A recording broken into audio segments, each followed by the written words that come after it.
खबर्स हैं। आप देख रहे हैं एडीएन उर्दू न्यूज़ और आपके साथ मैं हूं सैयद वहाबुल हक। खबरों के सिलसिले को शुरू करने से पहले आइए डालते हैं एक नज़र दिन भर की अहम खबरों पर। रियासती वजीर अशोक चौहान का दौरे औरंगाबाद, जिला व इलाके मराठवाड़ा की हमगीर तरक्की का दिलवाया तयक्कुन। 1 नवंबर से निजी कोचिंग क्लासेस शुरू करने की इजाजत दी जाए। कोचिंग क्लासेस एसोसिएशन के रियासत भर धरने व एहतजाज। हरसूल जटवाड़ा रोड की तोसी और सेंट्रल जेल के करीब बस स्टैंड के क़याम का मुतालबा। शिवसेना की युवा सेना उप शहर प्रमुख का रियासती अशोक चौहान को मकतूब। अब खबरें तफसील से। साबिक रियासती वज़ीर आला, कांग्रेस पार्टी के सीनियर रहनुमा और मौजूदा रियासती वज़ीर बराए तामीरात आमा अशोक चौहान की आज औरंगाबाद तशरीफ़ आवारी के मौके पर मौसूफ ज़िले के कई देहातों में गए और बर्बाद फसलों का जायज़ा लिया, किसानों को राहत व मदद का दिलासा दिया। इसी तरह शहर में मुनक्कद एक सहाफ़ती कॉन्फ्रेंस में ज़िला व शहर के ख़राब हाल रास्तों के लिए फ़ंड की फराहमी के ऐलान भी चौहान ने किए। रियासत महाराष्ट्र के साबिक वज़ीर आला वो मौजूदा रियासती वज़ीर बराए उमूर तामीरात आम्मा अशोक चौहान ने आज ज़िला औरंगाबाद का दौरा किया। इस मौके पर वो किसानों की हालत ज़ार से वाकफियत और उन्हें दिलासा व राहत की यकीन दहानी के लिए कई देही मकामात पर भी गए, जिनमें पलसी, पीसा देवी, अंजंडो व दीगर मकामात शामिल हैं। चौहान ने शहर औरंगाबाद में भी रास्तों की खस्ताहाली का जायज़ा लिया। इस दौरे के मौके पर सहाफ़ियों से खिताब भी किया और रियासती हुकूमत की हज़ार करोड़ की स्कीमात व राहत रसानी से वाकफियत करवाई। चौहान ने अपने खिताब में इलाक़े मराठवाड़ा की हमजहत तरक्कियात के लिए हुकूमत के पाबंद अहद होने की बात कही। औरंगाबाद व ज़िले की तरक्कियात के ज़िमन में उन्होंने बतलाया कि जुमला 72 करोड़ के पैकेज से रास्तों की तामीर व मरम्मत के लिए 22 करोड़ 66 लाख मंजूर कर दिए गए हैं। नीज़ चौहान ने यह भी फरमाया कि मुजव्वज़ा 72 करोड़ का तखमीना भी कोई हरफ आखिर नहीं है, बल्कि इससे ज़ायद भी अगर ज़रूरत पड़े तो हुकूमत इसकी भी फराहमी करेगी। परेशान हाल व खानमा बर्बाद किसानों की कई राहतों के लिए भी चौहान ने इस मौके पर वजाहत की और फरमाया कि रियासती हुकूमत किसानों के साथ हमा वक्त ताउन के लिए खड़ी है। मकसद इतना ही है कि फोटो ले रहे थे, जो बीच में बारिश हुई है जिससे काफ़ी नुकसान हुई है, बारिश हुई है जिसके रास्तों का बड़े पैमाने पे नुकसान हुआ है, बजट का बड़े पैमाने से नुकसान हुआ है, उसको ध्यान में रखते हुए उसकी मरम्मत के लिए पैसे की आवश्यकता कितनी है, हालात क्या है, और खास करके किसानों की जो खस्ता हालत है कि जो अधिक बारिश होने के कारण इसको देखने के लिए और इसके ऊपर जो राशि की आवश्यकता है उसके बारे में कुछ चीज़ों को ध्यान में रखते हुए फैसले करने की आवश्यकता थी। इसलिए मैं आज औरंगाबाद जिले के दौरे पे आया हूँ। इसमें दो चीज़ें कल मुख्यमंत्री उद्धव ठाकरे जी ने जो बयान किया है उसके अनुसार 10,000 करोड़ रुपए महाराष्ट्र स्टेट को मंजूर किए हैं, जो उसमें PWD है, अर्बन डेवलपमेंट है, कृषि विभाग है, ऐसे सब विभाग मिला के तकरीबन 10,000 करोड़ का पैकेज हमने अनाउंस किया है और किसानों को 10,000 रुपए पर हेक्टर 2 हेक्टर की सीमित का पैसा क्रॉप डैमेज को दिया गया है। 25,000 जो हॉर्टिकल्चर है, अन्य जो है उसके लिए 25,000 रुपए प्रति हेक्टर 2 हेक्टर तक अनाउंस किया है।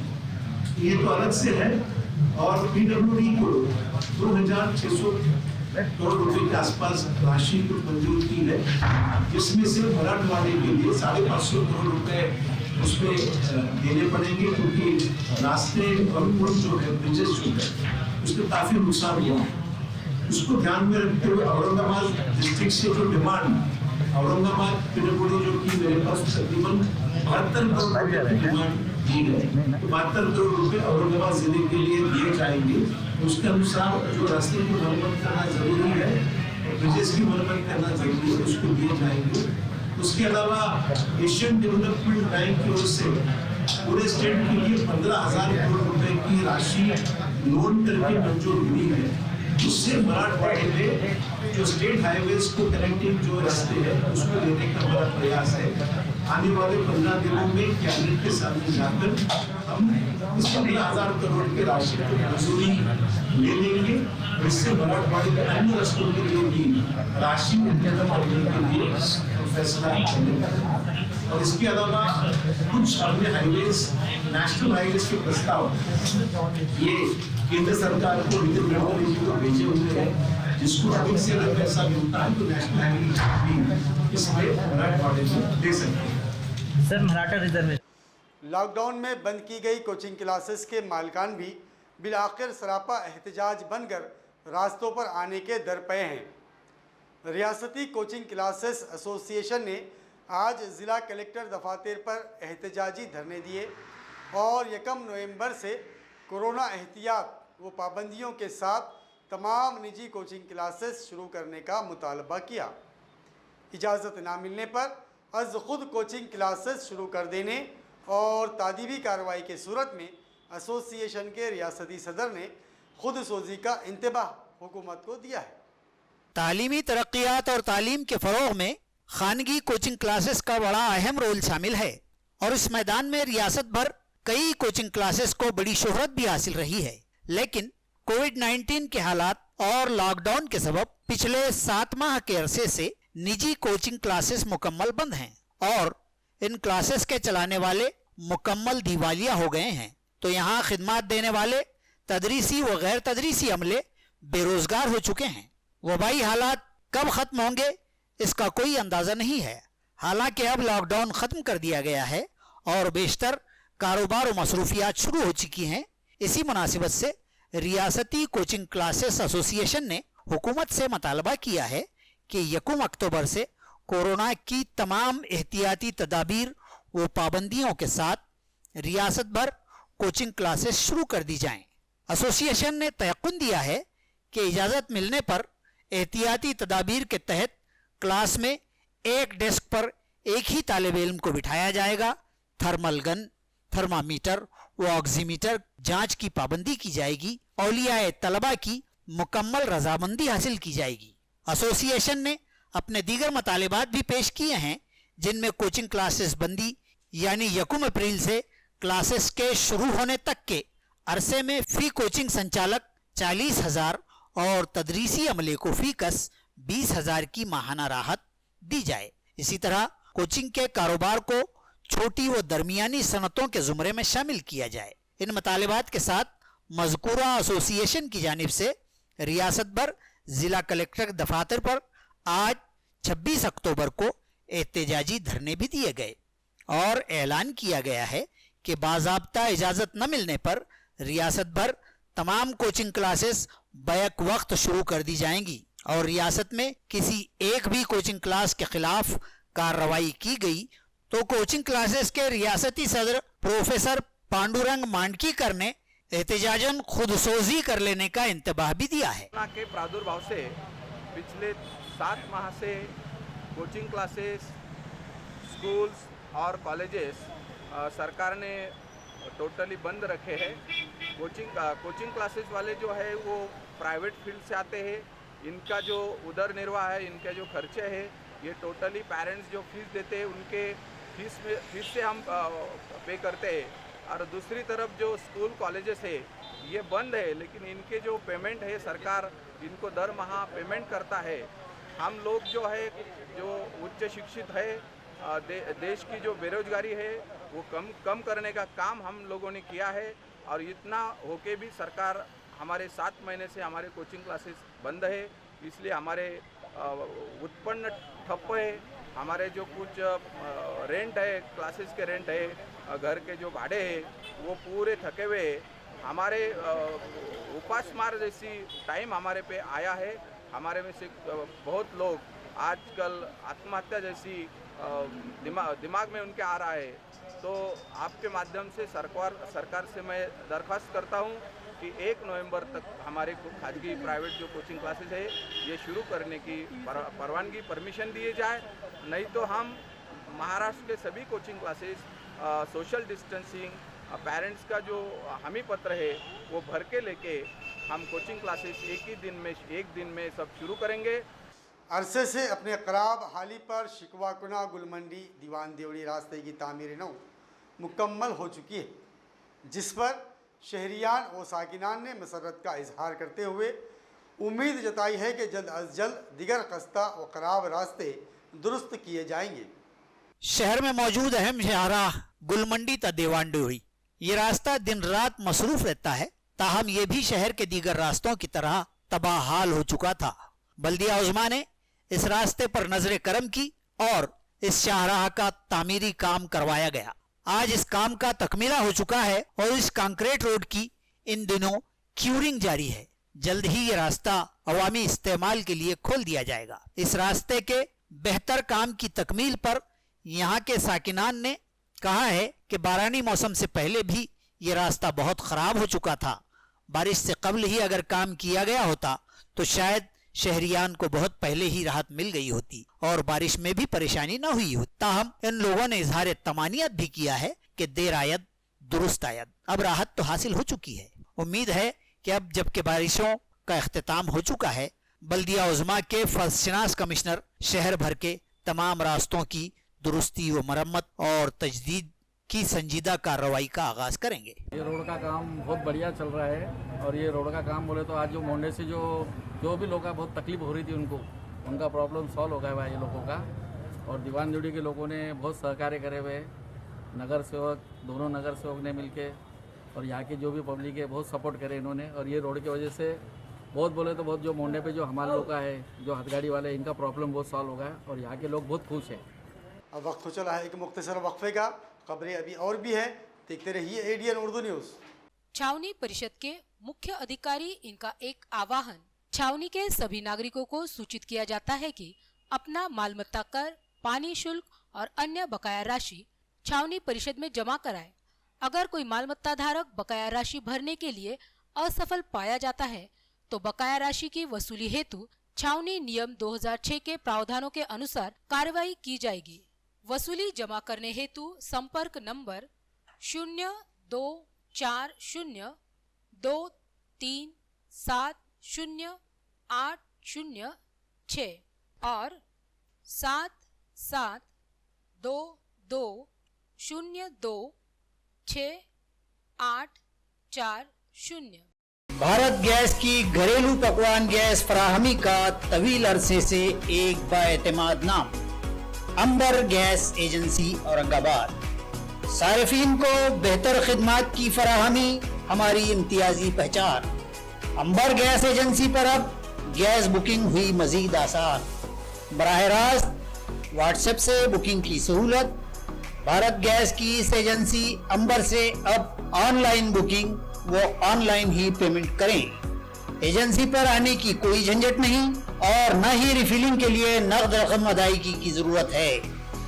भारत पेट्रोलियम के स्मार्ट नंबर पर ऑनलाइन बुकिंग व अदायगी रकम की सहूलियात वहम पहुंचाई गई हैं। अपनी तमाम अदायगियों के लिए अब आप गूगल पेमेंट, अमेजॉन, पेटीएम और तमाम डिजिटल पर रकम अदा कर सकते हैं। तो फिर देर न करें, भारत पेट्रोलियम के नीचे दर्ज स्मार्ट नंबर को महफूज कर लें और आज ही से व्हाट्सएप पर इससे इस्तेफादा करें। हमारा पता Ambar gas agency, head post office के रूबरू, जूना बाजार, औरंगाबाद।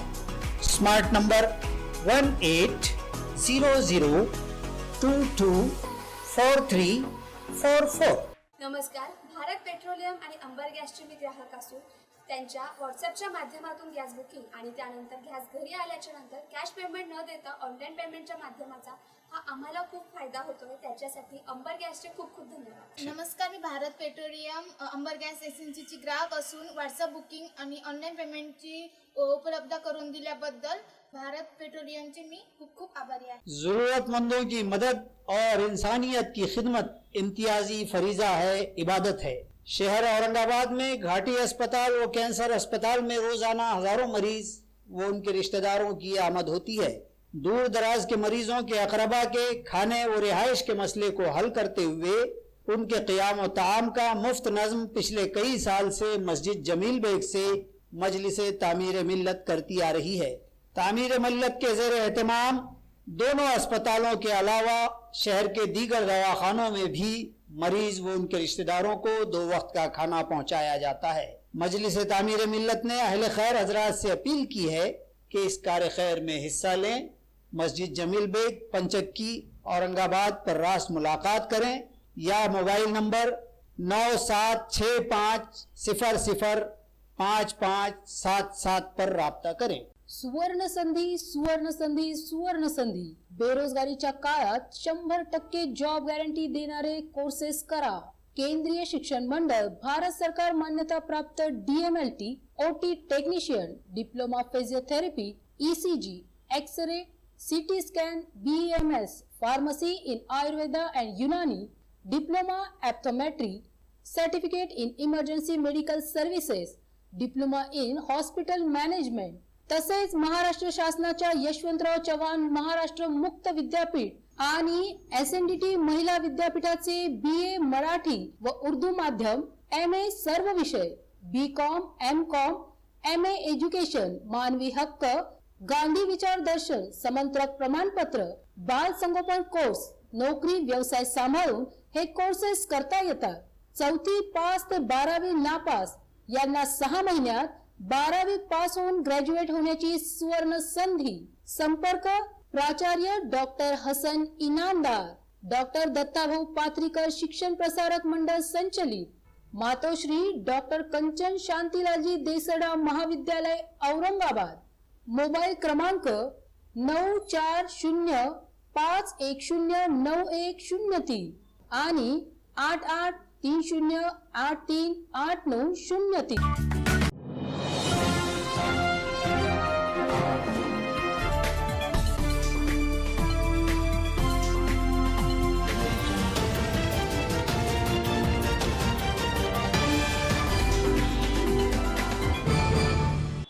रियासती वजीर अशोक चौहान को शिवसेना के युवा सेना उप शहर प्रमुख ने आज एक अर्जदाश्त पेश करके हरसुल जटवाड़ा रोड की कुशादगी और हरसुल जेल के करीब ST बस स्टैंड के क़याम का मुतालबा किया।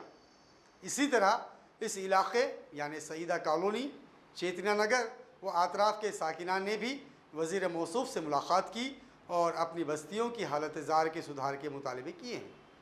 आज रियासती हुकूमत में शोबा तामीरात आम्मा के वजीर अशोक चौहान की औरंगाबाद आमद के मौके पर शिवसेना युवा सेना के उप शहर प्रमुख नागेश सोमनाथ थोरात ने उन्हें एक अर्जी पेश की, जिसमें हरसूल इलाके में वाक़े सेंट्रल जेल तहरसूल तालाब जटवाड़ा शाहराह की तोसी और जेल की सरकारी खुली अराजी पर जलगांव की जानिब जाने और उधर से आने वाले मुसाफिरीन की सहूलत के पेश नज़र ST का बस स्टैंड कायम करने के मुतालबात किए गए हैं। अर्जी में वजाहत की गई है कि हरसुल जटवाड़ा रास्ते को साबिका अरसे की गई गिनती के मुताबिक वसात दी जाए। इसी तरह बस स्टैंड के क़याम से मुताल्लिक़ा मुतालबे में बतलाया गया है कि जलगांव की जानिब जाने वाली शाहराह सिल्लोड़, सोएगांव, अजंता के आलमी शोहरत याफ्ता गारों को जोड़ती है। इस रास्ते से बड़ी तादाद मुसाफिरों की आमद-ओ-रफ्त होती है। अगर मज़कूरा निशानदेही के मुताबिक बस अड्डा फराहम कर दिया जाए तो शहर के इस बड़ी आबादी वाले इलाके के मुसाफिरों को बड़ी सहूलत हासिल हो जाएगी। इस अर्जी पर नागेश थोरात के अलावा सोनू पाकड़े, अक्षय दांगड़े व दिनेश नौगिरे के दस्तखत सब्त हैं। अलावा अजी वजीर मौसूफ का काफिला जब आज जटवाड़ा से गुजरा तो इस इलाके व सईदा कॉलोनी, चेतना नगर व दीगर इलाकों के अवाम ने भी सरेराह उनसे मुख्तसर मुलाकात की और अपने मुतअद्दिद मामलात व मसाइल पेश किए और अशोक चौहान को महजर पेश किए। चौहान ने उनकी दरख्वास्त व मामलात पर संजीदा गौर व खौस का तयक्कुन दिलवाया है। तो PWD के जो इश्यूज है ध्यान जरूर दूंगा। जहाँ सवाल नगर पालिका के क्षेत्र का है, मैं पालक मंत्री से बात करूँगा। पालक मंत्री इम्तियाज जलील साहब ने लेटर दिए, बोल रहे हैं मगर कोई जमीनी आधार पर काम नहीं। साहब ये रोड का भी हमारा 8 किलोमीटर रोड बाकी है तुम्हारे दो डिपार्टमेंट रास्ते पीडब्ल्यूडी के तहत है। तो ये बाकी के मसले और से लेकर हरसुल टी पॉइंट तक सब रोड हमारा बाकी पालिका के विषय है। मैं पालक मंत्री से जरूर बात करूँ। खान साहब जो माजी मुख्यमंत्री है और अभी फिलहाल बांधकाम मंत्री है, उनको यहाँ के सैदा कॉलोनी के लोगों ने, यहाँ सैदा कॉलोनी के वासियों ने यहाँ उनको रुका कर उनको एक डेलीगेशन दिए, मेमोरेंडम दिए कि ये जो महिला है वार्ड नंबर 4 और वार्ड नंबर 3 का, ये बहुत बुरे हालत में, बहुत खस्ता हालत में है। यहाँ जो नागरिक समस्या है पानी की, जो पानी पूरे घरों में घुस रहा है तालाब के जरिए, उसके बाद रोड की समस्या है, उसके बाद ड्रेनेज है, स्ट्रीट लाइट है, और भी बहुत सी समस्या है। मगर यहाँ जो 15-20 साल से यहाँ की जो प्रशासन है, महानगर पालिका हो या नगर से हो, यहाँ कोई ध्यान नहीं दे रहा। हम बहुत परेशान हैं महल्ले के लोग। कम से कम यहाँ 20,000 लोग रहते हैं, 5,000 घर हैं महल्ले के अंदर टोटल, वार्ड नंबर 4 के अंदर 10,700। अशोक चौहान साहब ने बोले कि मैं मीटिंग के आने वाले डीपीसी की मीटिंग के अंदर ये बात करूँगा। पालक मंत्री साहब सुभाष देसाई साहब से मैं बात करके मुद्दा उठाऊँगा। रही बड़े रोड की बात, ओवर से लेकर हरसुल टी पॉइंट तक का, वो रोड को मैं जल्द से जल्द मंजूर करूँगा। हमारे सैदा कॉलोनी के अंदर माजी मुख्यमंत्री अशोक राव चौहान यहाँ पे आए और यहाँ पे जैसा हमने सब जगह औरंगाबाद के हर लीडर के पास गए और निवेदन दिए, लेकिन एक ट्रैक्टर भी मुरम का किसी ने नहीं डाला। ये हमने बताया, हर जगह जाके बताए कि यहाँ की बस्ती के लोग परेशान हैं, पानी के लिए धुपकाले में परेशान होते हैं, बारिश में परेशान होते हैं, और ड्रेनेज लाइन की सुविधा नहीं है, लाइट की सुविधा नहीं है, रात को चोरियाँ वगैरह होते। हम बताते हैं, जाके बोलते हैं, लेकिन वहाँ पे सिर्फ सर्वे कर रहे हैं और जा रहे, बाकी कुछ काम हो रहा नहीं है। और हम जो है तो या आज उम्मीद है कि साहब जो है काम करेंगे और निवेदन दिए, इसके आगे हम जो है धरना आंदोलन करेंगे। महल्ले के लोग साथ है और सब लोग एक जगह आके जो है तो आंदोलन करेंगे इंशाल्लाह। तो बताएं हमारी सारी समस्या, डेनिस लाइन रोड और उसके अलावा पोल और तालाब का जो पानी हमारे बस्ती में छोड़ा गया, इसकी निवेदन हमने कॉर्पोरेशन कमिश्नर साहब को भी दिए, एक के जगह 2 दिए। खासदार साहब को भी कम से कम 150 एप्लीकेशन जा चुकी है सैदा कॉलोनी से। और आमदार साहब जो है प्रदीप जायसवाल साहब, इनको भी 8-10 एप्लीकेशन दे चुके हम लोग। अशोक चौहान साहब ने बोले कि पालक मंत्री से हम इसके बारे में चर्चा करेंगे, तो हमने उनको बोले कि भाई आमदार साहब ने भी जो है तो पालक मंत्री को लेटर दिए, खासदार साहब ने, और इससे पहले भी एक लेटर दिए थे उन्होंने कि पानी जो है तो तालाब का बस्ती में आ रहा, जिसको जो है तो डेनिस लाइन में डिवाइड कर दो। खल्ब शहर की कदीम बस्ती मोती कारंजा कम ताकत के ट्रांसफार्मर यानी डीपी के सबब रोशनियों की चमक दमक से महरूम है। कम दबाव से फराहम हो रही बिजली के सबब चुमनी व कंदील की तरह जलने वाली लाइटों से साकिनान परेशान हैं और तलबा पढ़ाई में दिक्कतें महसूस करते हैं, जिसके सबब साकिनान बड़ी डीपी लगवाने या वोल्टेज बढ़ाने का मुतालबा कर रहे हैं। शहर का एक कदीम इलाका मोती कारंजा, यूं तो कई अवामी मसाइल व सहूलियात की कमी यहाँ पाई जाती है, ताहम इस इलाके की बड़ी आबादी इन दिनों रोशनियों की चमक दमक से महरूम है। अंधेरा गो के यहाँ नहीं है, लेकिन महसूस होता है कि बिजलियों के इस दौर में भी यहाँ के साकिनान कंदील व चिमनियों में रहते हैं। वाकया यह है कि आबादी के तनासुब के मुताबिक यहाँ बिजली की डीपी की साख्त कमी की शिकार है और इस इलाके में गुंजाइश से ज़्यादा कनेक्शन होने के सबब बिजली का दबाव यानी वोल्टेज इतना कम है कि बड़े बड़े ट्यूब व बरक़ी कमकमे महज चुमनियों की रोशनी देते हैं। अवाम व साकिनान परेशान हैं। स्कूल बंद होने के सबब तलबा घरों पर पढ़ाई कर रहे हैं, ताहम रोशनी की कमी उन्हें भी परेशान किए हुए है। लोड ज़्यादा होने के सबब डीपी ट्रिप हो जाती है और बार बार बिजली आंख मचौली खेलती है। अवामी नुमाइंदों व साकिनान ने मुताल्लिका बिजली कंपनी और लटकते तारों की दुरुस्ती के लिए बल्दिया उज़्मा व मुताल्लिका अफसरान से मुसलसल नुमाइंदगी की, ताहम अब तक की सारी कोशिशें कारदारद साबित हुई हैं। अवाम का मुतालबा है कि फौरी तौर पर उन्हें इन मसाइल से छुटकारा दिलवाया जाए। केबल इतकी खाली की सर तुमच्या डोक्यावर सुद्धा लागेल, कारण पाठीमागची जी केबल लटकती तुमच्या डोक्यावर ती सुद्धा इतकी खाली आलेली आहे की सहज लहान लेकरं त्याला हात लावू शकतात। आणि हा जो प्रॉब्लेम आहे केबलचा जवळपास मोजून 15 ते 20 वर्षापासून आहे। आम्ही 7-8 वेळेस त्यांना कंप्लेंट केलेले आहे, पण कसं होऊन जातं की MSCBचे लोक सांगतात की तुम्ही केबल घेऊन या, आम्ही तुम्हाला केबल बसवून देऊ। पण आम्ही त्यांना सांगितलं की तुम्ही या इथं आम्हाला सांगा, आम्ही पाहिजे पैसे देतो केबलचे, पण त्याच्यानंतर त्याच्यावर काहीही कारवाई होत नाही. आम्ही अक्षरशः मोठ्या अधिकाऱ्यांपर्यंत सुद्धा तक्रारी केलेल्या आहे. तुम्ही कधी प्रश्न नाही केले का केबलचे आम्ही पैसे का देऊ, आम्ही लाईट बिल भरतो, आम्ही टॅक्स त्यांचं भरतो. म्हणणं पडलेलं तुम्हाला त्रास होतो ना, तुम्ही तुमची केबल आणून टाकून घ्या म्हणून. कंप्लेंट आता काय करणार, कंप्लेंट केली तर परत आपल्यालाच त्रास होतो. त्यापेक्षा आम्ही त्यांना सांगितलं आम्ही केबल आणून द्यायला तयार आहे, तुम्ही या इथं आम्हाला केबल बसवून द्या. पण त्याच्यानंतर ती सुद्धा कारवाई झालेली नाही. आमचे जे आता कॉर्पोरेटर होते लच्छू भैया, पण त्यांचं आम्हाला खूप चांगलं सहकार्य इथं लाभलेलं आहे बऱ्याच गोष्टीमध्ये. कारण लाईटाचं याचं त्याचं त्यांनी बरंच आम्हाला सपोर्ट केलेला आहे. पण आता कसं झालं की आता एक करोना काळ आणि ह्या गोष्टी आल्यामुळं परत तो प्रश्न मागं पडलेला आहे. प्रशासनामुळे एवढंच मागणी की बाबा आता हे केबलचा जो प्रश्न आहे तो लवकरात लवकर मार्गी लागावा. आणि सगळ्यात महत्त्वाचं म्हणजे काही फेजला लाईट कायम जाते, तो जो प्रॉब्लम है तो फेज तो त्यांनी सॉल्व करा. ये वायर के बहुत दिन से हम बहुत कार्रवाई कर रहे हैं मगर कुछ हो रहा नहीं. ये वायरा बहुत नीचे तक लटक रहे, आने जाने वालों को परेशानी है. और नीचे छोटे छोटे बच्चे खेलते, साइकिल खेलते, पतंग का आने वाला है, करंट का डर है, बच्चों को डर है और हमारे को भी बहुत डर है लाइट का. कैसा हमको बच्चों को देखना पड़ता, दिन भर हम तो रहते नहीं, छोटे छोटे बच्चे खेला करते. अब प्रॉब्लम कभी कुछ होगा, हम तो काम धंधे पे रहते, फिर कैसा करना. बोले हमने सब जगह बोले हुए मगर वो आते देखते चल जाते. आमच्या आंगोरी बागमध्ये 30 वर्षापासून हे असे जाळे आहेत वायरांचे. लहान लहान मुलं पतंग उडवतात, कोणी काही करतं, कोणी आम्ही लेडीज कपडे वाळू घालतं, काही प्रॉब्लेम येतात, एखादा करंट वगैरे लागलं तर जीवितहानी व्हायची शक्यता आहे इथे. आम्ही केली होती कंप्लेंट सर, आम्ही नगरसेवकाकडे नेहमी कंप्लेंट करत असतो. आमच्या सारख्या कंप्लेंट असतात, कचऱ्याबद्दल असतात, लाईटबद्दल असतात, सगळेच प्रॉब्लेमच आहे इंटरवल गल्लीमध्ये ह्या छोट्याशा. कोरोना के संगीन हालात में कदरे कमी के बाद अनलॉक 5 के दौरान अब दिवाली के तनाज़ुर में कई छोटे कारोबारी और छोटे छोटे धंधे वालों के साथ साथ दर्जी तबका भी काम बढ़ जाने पर कदरे सुकून महसूस कर रहा है.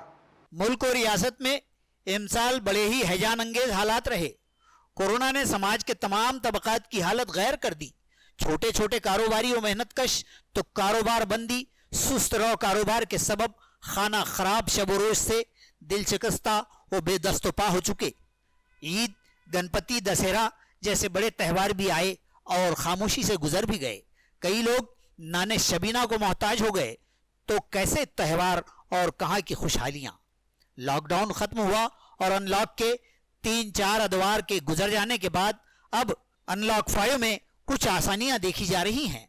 अनकरीब मुल्क भर दिवाली की दस्तक होगी. चरागों वाले इस त्यौहार पर शायद अहले मुल्क को कुछ आसाइशें हासिल हों. ईद, दिवाली व दशहरे पर दर्जी बिरादरी की मसरूफियात इतनी बढ़ जाती हैं कि उन्हें ज़रूरत व उनकी गुंजाइश से ज़्यादा काम मिल जाते हैं.